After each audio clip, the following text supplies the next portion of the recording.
I'm Jasoda Chaudhary, a PhD research student at Department of Biotechnology at Savitribai Phule Pune University. The manuscript I'm presenting entitled Tear Proteome Analysis in Ocular Surface Disease using label-free LC-MS and multiplex microarray biomarker validation. The corresponding author is Titania Suris. She is currently researcher in the Research and Development and Innovation Department at Face Pharma, Spain. She completed her PhD in pharmaceutical science and biochemistry. The skills and expertise include cornea, proteomics, membrane, microarray, molecular biology, biotechnology, protein structures, peptides, and list of publications are 45.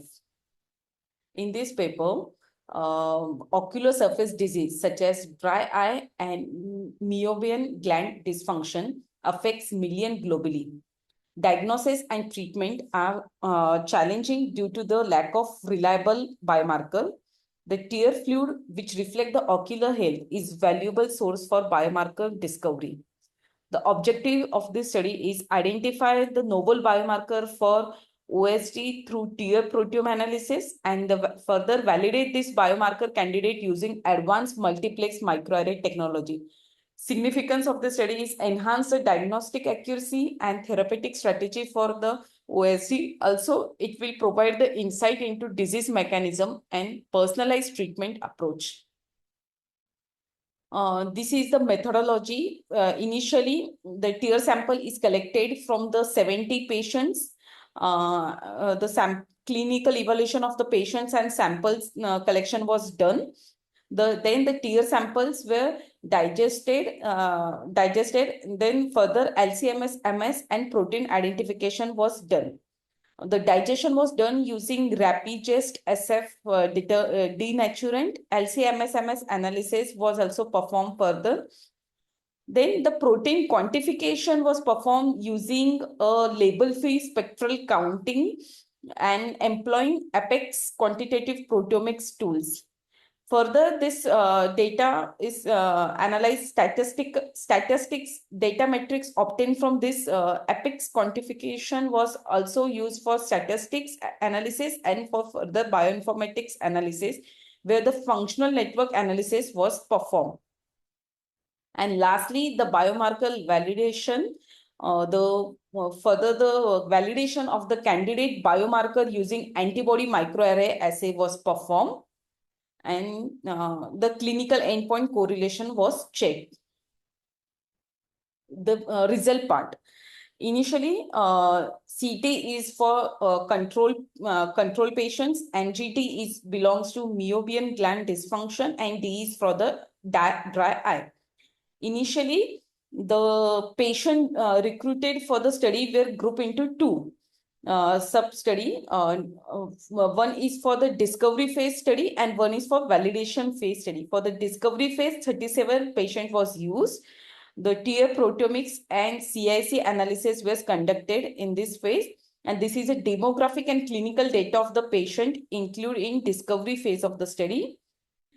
This test is chimeric t-test is performed, which will detect the amount of tears in the eye and is frequently used for diagnosis of dry eye syndrome. And this results show that there is a significant difference between groups, in control group, the chimeric eye test is 13.8, here 8 and here 1.7 respectively. Then squamous metaplasia grade is also checked, and we can see a difference in value here also in control patient, in dry eye and in MGD patients. Next, the following the clinical protocol, which is proposed for the DE diagnosis, the broad range of diagnostic tests was performed, including OSDI, which is the ocular surface symptoms, TBUT, which is a tear film stability, and chimer t-test and fluorescence staining was also done. This was also done to determine the correlation metrics for biomarker concentration and the clinical parameter. So here, 33 patients was used for the, which is further used, analyzed on microarray for validation purpose to evaluate the correlation between biomarker and clinical parameter, OSDI, TBUT, and Scheimer eye test, fluorescence staining were obtained for each patient in phase of the study in case of control and in case of dry eye. All these parameters, we can see there is a significant difference between dry eye and control patients.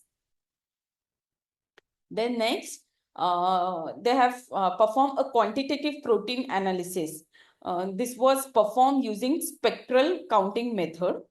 The analysis for this, they have identified 603 significant distinct protein by filtrating.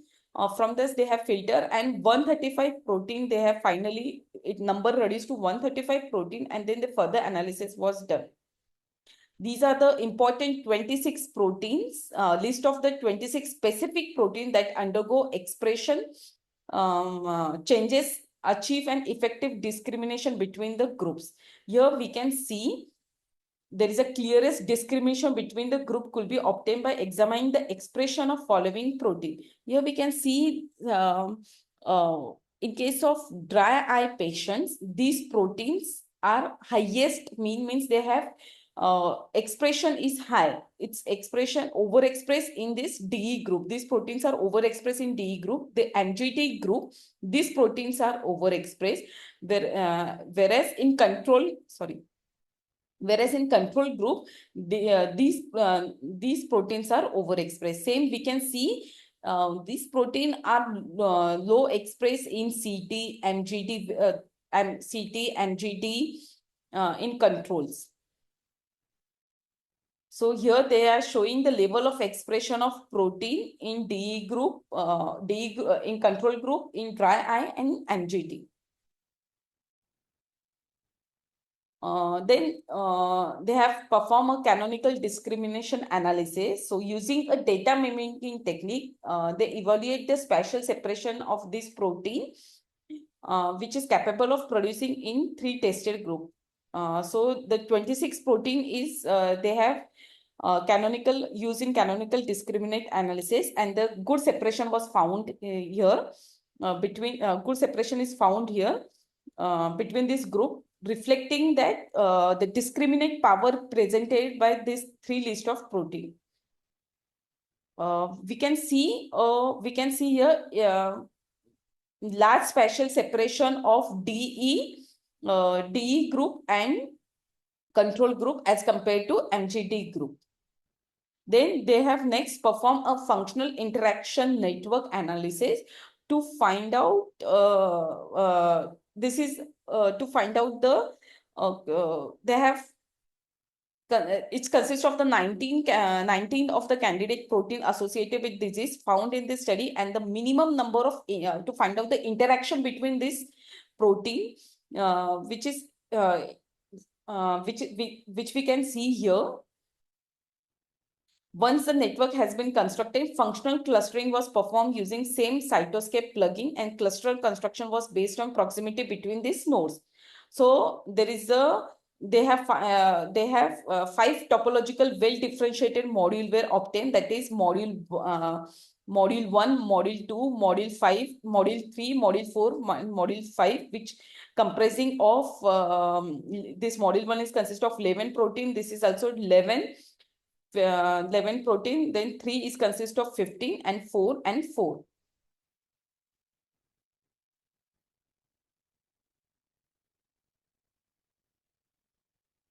Again, the functional enrichment analysis were then performed for each module to determine the further they have determined in these proteins, which is identified in this functional interaction network. They want to find out which biological process they are involved. So they have found out that the module 1 protein are involved in inflammatory response, positive regulation of chemokine production, response to lipopolysaccharides, cytokines mediated signaling pathway, all these pathway, and and these are the proteins involved in this. Module 2 which is belonging to the extracellular matrix organization, collagen catabolic process, response to cytokine stimulants, response to hypoxia. And in this, these proteins are involved in module 3 and module 4. In case of module 5, they did not show any significant relation with any biological process. Further, they want to validate the candidate biomarker by using microarray assay. So they perform microarray to validate further relative protein expression data of the tier protein biomarker, which is obtained by mass spectrometry, and employ orthogonal technique based on antibody microarray using independent group of dry eye and the control samples. So they have used the antibody they have used 3 proteins, CST4, S100 and MMP9. This S100 and CST4 protein, which is significantly deregulated according to the LCMS-MS analysis, are selected for this validation. Also then MMP9, which is network, and from network analysis, interference implication of MMP9 is found in dry eyes. So this antibody microarray assay confirmed that there is a significant change in the CST4 and S100 level in LCMS-MS assay, and this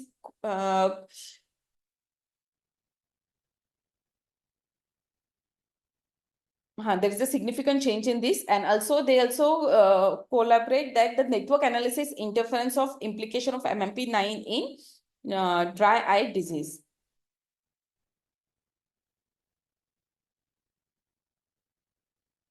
Further, they have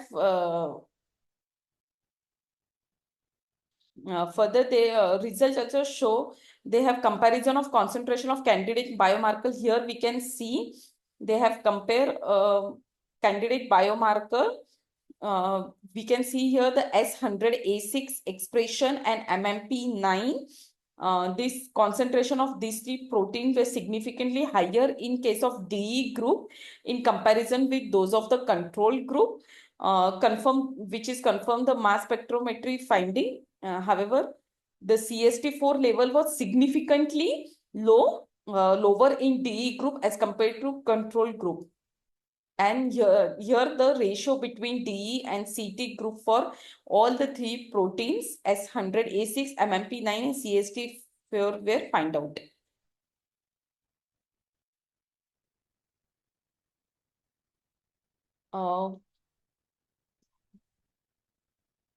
The correlation of this validate tier biomarker with the clinical data endpoints, and this is a Pearson correlation matrix for biomarker concentration and clinical parameter. And here they have found that S100A6 and CST4 and CST4 and MMP9, they were used to assess the correlation between the biomarkers and clinical. These 3 proteins are used, and this is a post hoc Pearson correlation analysis performed. So to determine whether this individual protein level were associated with tested clinical parameter, that is TBST, OCI, chimer, fluorescence, age, all these parameters.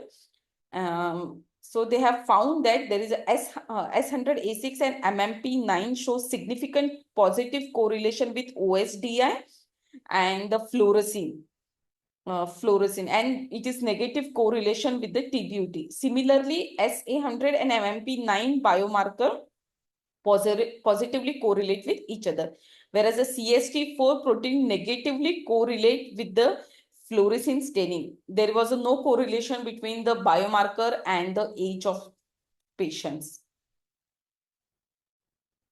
So in conclusion, this study successfully identified the novel protein biomarker in the tear fluid, which is associated with the ocular surface disease using a label-free LCMS-MS technique.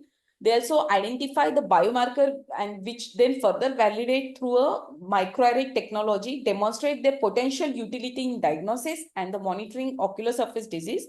Finally, the study explored the correlation of selected biomarker with clinical parameter, obtaining good correlation level, and confirm this validity of this protein as a tier biomarker for dry eyes.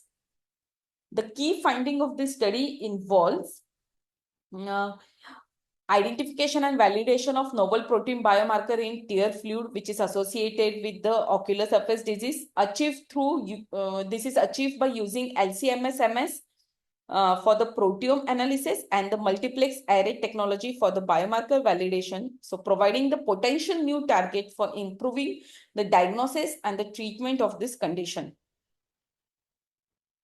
We can here I can say we have learned I can learn about the I have learned about the proteomics techniques like label-free LC-MS technique. Also the little bit about the biomarker discovery by multiplex microarray technology, and again the ocular surface disease. What is ocular surface disease? What are its type? Also the analytical skills they have used in this biological data. How it can applicable to the what is its clinical applications, and different types of research methodology. So in case of future research plan, they can expand a biomarker validation. They can conduct a large scale studies to validate the identified biomarker across various patients, different diverse patient population with different types and severity of ocular surface disease. Again, they can go for mechanistic studies like investigate any mechanism underlying the change in the tear proteome associated with the surface disease. The diagnostic tool development, also the develop diagnostic assay based on validated biomarker for use in clinical setting, like the therapeutic target identification. So they can explore the identified biomarker as a potential therapeutic target for treating ocular surface disease. And it can also integration with other omics like genomics, transcriptomics, metabolics to gain a comprehensive understanding of disease mechanism. So we can say a multi-omics data to identify new biomarkers and therapeutic targets. Thank you.